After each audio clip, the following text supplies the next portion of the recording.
Semua pecinta sepak bola pasti tahu dengan Roberto Carlos, bek kiri pelontos Brazil di era 90-an. Pemain ini sering digunakan sebagai striker oleh penggemar game PS1. Hal ini dikarenakan kecepatan larinya dan tendangannya yang kencang seperti roket. Namun ternyata Roberto Carlos memang pernah dijadikan sebagai sayap kiri oleh pelatih asal Inggris Roy Hodgson ketika masih berseragam Inter Milan pada tahun 1995. Namun suatu ketika ada cekcok antara mereka yang kemudian dimanfaatkan oleh Real Madrid. El Real pun dapat berkahnya, pasalnya Roberto Carlos akhirnya mau dibujuk untuk hengkang ke Bernabeu pada tahun 1996. Di Real Madrid inilah Roberto Carlos perlahan dikenal menjadi bintang dunia. Ia bergelimang trofi selama bersama Los Blancos, baik di level domestik maupun Eropa. Namun yang sangat ikonik darinya adalah gol indahnya di laga persahabatan melawan Prancis di tahun 1997. Ia mampu memasukkan bola dengan tendangan kerasnya yang melengkung dari tendangan bebas. Saking melengkungnya, tendangan bebas tersebut dikenal sebagai tendangan pisang. Karena itulah banyak orang menyebut dialah bek kiri terbaik sepanjang sejarah Real Madrid. Namun mantan pemain timnas Brasil ini justru menyebut ada sosok lain yang lebih bagus dari dirinya. Dan dia adalah Marcelo Vieira. Marcelo adalah bek kiri terbaik dalam sejarah Real Madrid. Ia bisa melakukan segalanya. Dia tak hanya bagus saat bertahan, tapi bisa menyerang dengan dribble dan mencetak gol, katanya.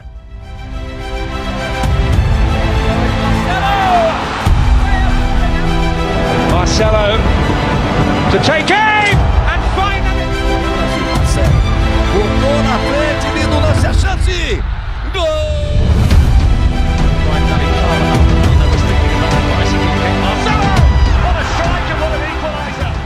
Ya, tipe gaya main Marcelo ini memang mirip dengan Roberto Carlos.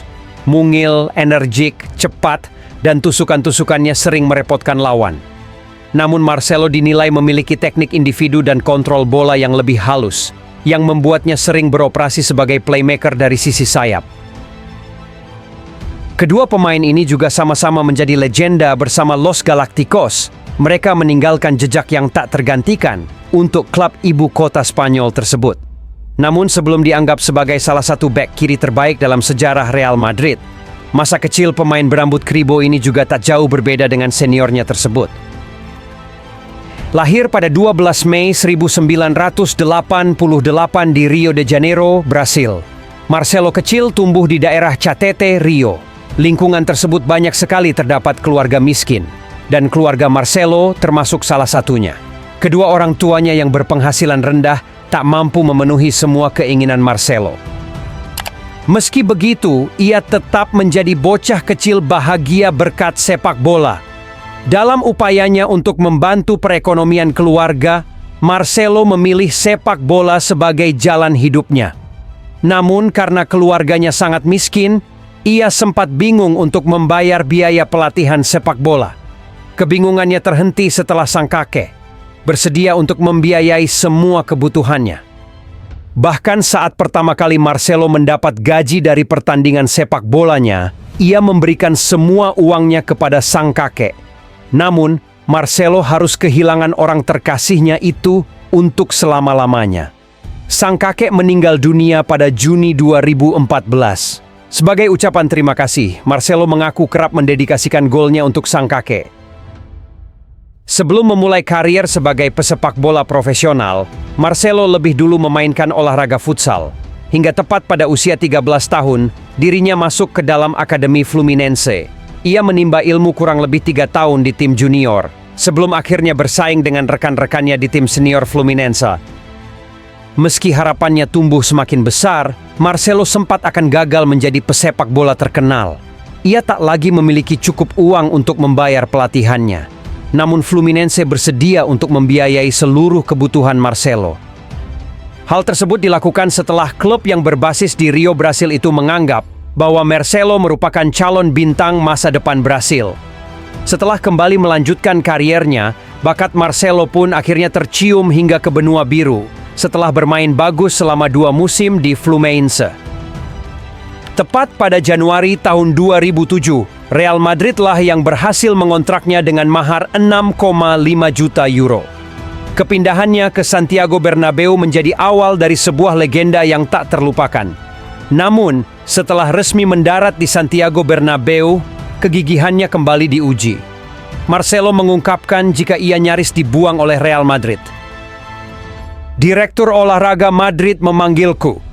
Dia mengatakan klub ingin meminjamkanku. Mereka ingin aku menambah pengalaman. Tapi kupikir jika aku meninggalkan Madrid maka kemungkinan aku tidak mungkin bisa kembali lagi, katanya. Hal tersebut bukanlah tanpa sebab. Kala itu Marcelo datang ke Spanyol ketika usianya masih 18 tahun, di mana saat itu Roberto Carlos masih berjaya di Santiago Bernabeu. Karena pihak manajemen menilai bahwa ia bakal sulit bersaing dengan Roberto Carlos. Akan tetapi dengan tegas Marcelo menolak dan lebih memilih untuk bekerja keras agar mendapat kepercayaan pelatih. Di sisi lain, Roberto Carlos yang tahu soal rencana Marcelo akan dipinjamkan, juga langsung menolak keinginan Madrid tersebut. Carlos seakan tahu bahwa juniornya di timnas Brasil itu punya potensi besar. Alhasil, pihak klub pun batal meminjamkannya. Dan benar saja, usahanya itu tak sia-sia. Di musim pertamanya bersama Real Madrid, Marcelo beberapa kali bermain menggantikan posisi Roberto Carlos yang saat itu menjadi primadona di posisi bek kiri El Real. Dengan seluruh perjuangan beratnya, Marcelo sukses menyumbangkan gelar La Liga di musim pertamanya tersebut. Setelah melihat juniornya mulai berkembang, Roberto Carlos lah yang kemudian mengejutkan banyak pihak, di mana ia memilih hengkang dari Real Madrid, tepatnya pada musim panas 2007. Kepergian Carlos dari Real Madrid sempat membuat angin segar bagi Marcelo untuk menjadikan dirinya sebagai pilihan utama. Sayang kedatangan pelatih anyar Bernd Schuster di awal musim 2007-2008 sempat membuyarkan harapan tersebut, di mana Schuster mendatangkan Gabriel Heinze dan Royston Drenthe. Kurang lebih selama sebulan, kedua pemain tersebut lebih dipercaya untuk mengisi posisi bek kiri. Meskipun Roberto Carlos hanya setinggi 5 kaki 6 inci, namun bayangannya seakan membentang di sepanjang lapangan Bernabeu. Bahkan setelah ia pindah ke Turki, bayangan dan warisan si manusia peluru masih membayangi Marcelo setiap kali ia berdiri di sayap kiri, kolosium yang menjulang tinggi itu, dan hal itu sangat membebani pundak pemuda tersebut, dengan siulan dan cemoohan sesekali dari penonton menambah tekanan psikologis.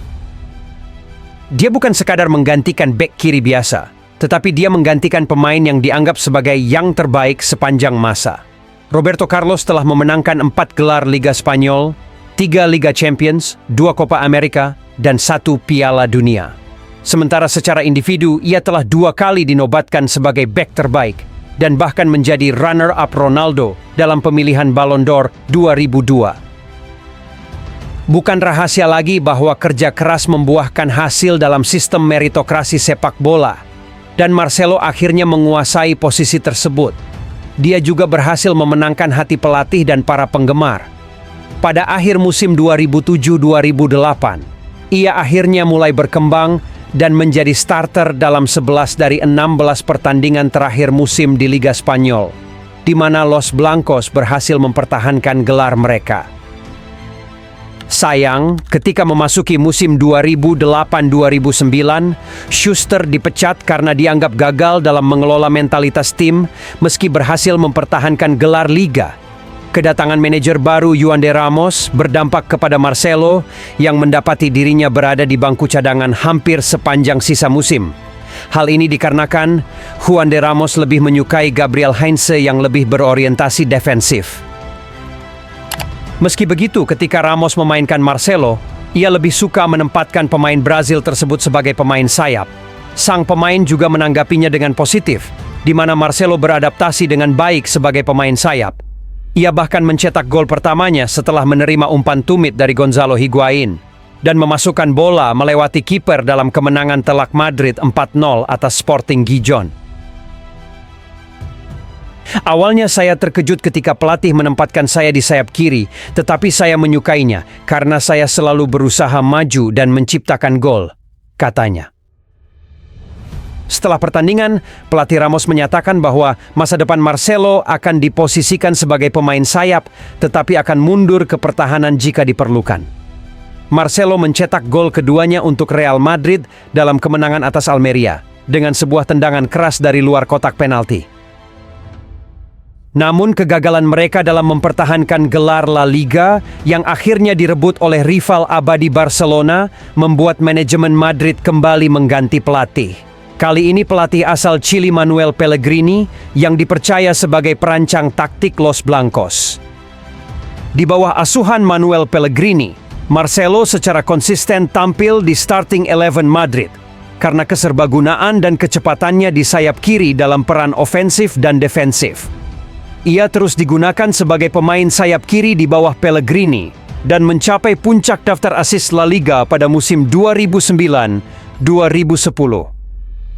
Penampilannya yang sukses di kampanye Real Madrid musim 2009-2010 membuatnya mendapatkan perpanjangan kontrak pada 5 Februari 2010, yang membuatnya bertahan hingga Juni 2015.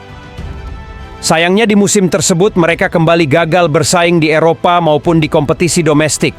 Meski di musim itu Madrid sudah jor-joran mendatangkan pemain top seperti Kaká, Benzema, dan Cristiano Ronaldo, yang akhirnya membuat Pellegrini didepak dari kursi kepelatihan yang digantikan oleh Jose Mourinho yang baru saja meraih kesuksesan besar bersama Inter Milan. Kedatangan Jose Mourinho di awal musim 2010-2011 membuat Marcelo dikembalikan ke posisi aslinya sebagai bek kiri. Dialah pelatih yang berperan penting bagi transformasi Marcelo menjadi bek kiri yang lengkap, bukan hanya menyerang, tapi juga bertahan dengan baik. Sang pelatih mengajarinya bermain lebih agresif dan menekankan pentingnya mencuri bola. Meski begitu, pada musim panas pertamanya di Santiago Bernabeu, Mourinho juga mengontrak bek kiri asal Portugal Fabio Coentrão, yang tiba pada tahun 2011 dengan biaya transfer fantastis sebesar 30 juta euro. Hal ini menandakan ancaman bagi posisi Marcelo sebagai pemain inti di musim sebelumnya. Namun sekali lagi, Marcelo berhasil bertahan. Dia benar-benar berhasil menjadikan dirinya sebagai bek kiri lengkap yang bermain menyerang dan bertahan sama baiknya. Sementara Coentrão bergabung dengan pemain-pemain seperti Raul Bravo, Miguel Torres, Drente, dan Heinze yang kalah bersaing memperebutkan posisi starter. Ia menunjukkan bakat menyerangnya dan kemampuan bertahannya, membuka skor dengan gol pertamanya di Liga Champions dan memberikan assist untuk gol Karim Benzema. Pada akhirnya ia dinobatkan sebagai pemain terbaik pertandingan, yang dimenangkan Real Madrid dengan skor 3-0 dan melaju ke perempat final untuk pertama kalinya sejak 2004. Marcelo kemudian melanjutkan musim gemilangnya dengan mencetak gol di leg kedua semifinal melawan Barcelona di Camp Nou. Meski pertandingan berakhir 1-1, tetapi Real Madrid kalah dengan agregat 3-1 karena mereka kalah 2-0 di Bernabeu pada leg pertama. Marcelo banyak dipuji oleh media di seluruh dunia selama musim itu, dan banyak yang menyebutnya sebagai bek kiri terbaik di dunia. Diego Maradona bahkan mengatakan bahwa ia adalah pemain terbaik ketiga di La Liga setelah Cristiano Ronaldo dan Lionel Messi. Bersama Jose Mourinho, Marcelo bisa menjuarai 3 gelar, yakni La Liga musim 2011-2012, Copa del Rey 2010-2011, dan Piala Super Spanyol 2012. Lalu setelahnya, Mourinho pergi untuk mengarsiteki Chelsea. Sejak memperkuat Madrid pada musim 2006-2007 sampai musim 2021-2022, Marcelo sudah merasakan polesan tangan dari 8 pelatih berbeda, mulai dari Fabio Capello sampai Carlo Ancelotti. Setelah kepergian Mourinho, kepelatihan digantikan oleh Carlo Ancelotti, yang menjadikan Marcelo tak tergantikan di skuad utama. Bahkan kehadirannya dapat mengubah jalannya pertandingan cukup besar. Meski sesekali Ancelotti memilih Fabio Coentrão di pertandingan tertentu karena kemampuan bertahannya, namun kehadiran Marcelo di sisi kiri dapat mengubah jalannya pertandingan cukup besar. Contohnya saja ketika mereka berhasil melaju hingga ke babak final Liga Champions 2013-2014 menghadapi Atletico Madrid di Stadion da Luz, Lisbon pada 24 Mei 2014. Ketika itu, Marcelo masuk menggantikan Fabio Coentrao di babak kedua, di mana ia berhasil melakukan 12 kali umpan silang dan 1 percobaan tembakan. Marcelo juga menyumbang gol ketiga, gol yang lahir ketika ia menggiring bola sendirian ke jantung pertahanan Atletico. Melihat ada celah, tanpa pikir panjang ia pun langsung menendang bola tersebut. Kehadirannya di sisi kiri juga turut memberi ruang bagi Di Maria untuk bergerak lebih leluasa. Marcelo sempat mengalami penurunan ketika Madrid dilatih oleh Rafael Benitez pada musim 2015-2016. Di bawah arahan Benitez, bek tengah dan gelandang bertahan tak bisa menutupi celah yang ditinggalkan Marcelo saat ia naik membantu serangan. Benitez seperti memberikan tugas ekstra kepada Marcelo untuk bertahan maupun menyerang, tanpa adanya bantuan penutupan ruang dari bek tengah maupun gelandang bertahan. Apalagi para sayap Madrid seperti Cristiano Ronaldo yang enggan turun bertahan. Alhasil, sering tercipta ruang kosong di sisi kiri pertahanan Madrid dan menjadi sasaran empuk lawan-lawannya. Namun tidak dimungkiri juga adanya pembangkangan yang dilakukan para pemain kepada Benitez pada waktu itu. Memang situasi ruang ganti Madrid di era Benitez cukup panas, termasuk Ronaldo, yang dikabarkan keberatan harus turun ke belakang membantu pertahanan. Berbeda dengan kepelatihan era Zinedine Zidane yang dinilai bisa lebih kondusif dan menjaga mental para pemain-pemainnya. Para pemain tampak mengikuti instruksi-instruksinya. Marcelo pun menjadi elemen penting dari strategi Zidane yang memainkan penguasaan bola bertempo cepat. Apalagi kecenderungan serangan Madrid di era Zidane banyak diarahkan ke sisi kiri, tempat yang dilakoni Marcelo dan Ronaldo. Marcelo dengan Ronaldo saling membantu mengeksploitasi sisi pertahanan lawan. Di sana tercipta kombinasi keduanya. Marcelo menjadi sokongan yang baik bagi Ronaldo dengan minimal memberikan 26 operan tepat sasaran kepadanya. Zidane tetap menggunakan sistem serangan balik seperti Ancelotti, menjadikan Marcelo sebagai kontribusi serangan yang penting. Di bawah arahan Zidane, Marcelo juga tidak keberatan ketika dibatasi agresivitas serangannya, kala harus bermain bertahan. Tapi ketika bertahan itulah Marcelo diberi kebebasan untuk mengawali serangan. Salah satu penunjang Marcelo mampu bermain baik adalah memiliki partner yang setia mendukungnya. Di Real Madrid maupun timnas Brasil, selalu ada bek tengah atau gelandang bertahan yang rela melindungi area pertahanannya ketika sedang menyerang. Sistem itu cukup mampu menghadapi lawan dengan pemain sayap yang lincah dan cepat, meskipun Marcelo konsentrasi membangun serangan bersama Ronaldo. Tak ayal, ketika era kepelatihan Zidane selama 2 periode, yakni pada tahun 2016 hingga 2021, Real Madrid berhasil meraih 11 trofi. Namun yang paling mencengangkan, mereka berhasil hat-trick juara Liga Champions, menjadikan El Real klub pertama yang mampu meraihnya. Marcelo merupakan bek kiri murni yang penuh dengan skill, terutama soal dribble bola. Kemampuan lainnya adalah bisa menahan bola yang baik, sehingga berguna ketika mempertahankan bola di sisi lapangan. Keahliannya itulah yang bisa memberikan ruang bagi rekan-rekannya di sana. Ruang yang membuat rekan-rekannya semakin besar, termasuk dirinya sendiri sebagai salah satu bek kiri bertipikal menyerang terbaik di dunia hingga saat ini. Bisa dibilang, kemampuan menyerang dan bertahannya sudah melebihi kehebatan seniornya di Brazil, Roberto Carlos. Meskipun minusnya, Marcelo tak mampu mempersembahkan trofi Piala Dunia bersama Brasil, seperti yang dilakukan Roberto Carlos di Piala Dunia 2002. Sebagian besar karir Marcelo dihabiskannya bersama Real Madrid, klub yang membesarkan namanya dan menjadi panggung utama bagi aksinya yang memukau. Marcelo meninggalkan jejak tak terlupakan sebagai salah satu bek kiri terbaik sepanjang masa. Ia berhasil membuat penggemar Real Madrid melupakan nama Roberto Carlos sebagai legenda yang pernah menjadi primadona sebagai bek kiri di Bernabeu. Bersama Real Madrid, Marcelo memenangkan 22 gelar bergengsi, termasuk 5 Liga Champions, 6 La Liga, dan 4 Piala Dunia antar klub FIFA. Ia mencatatkan 528 penampilan untuk El Real, mencetak 38 gol dan 103 assist.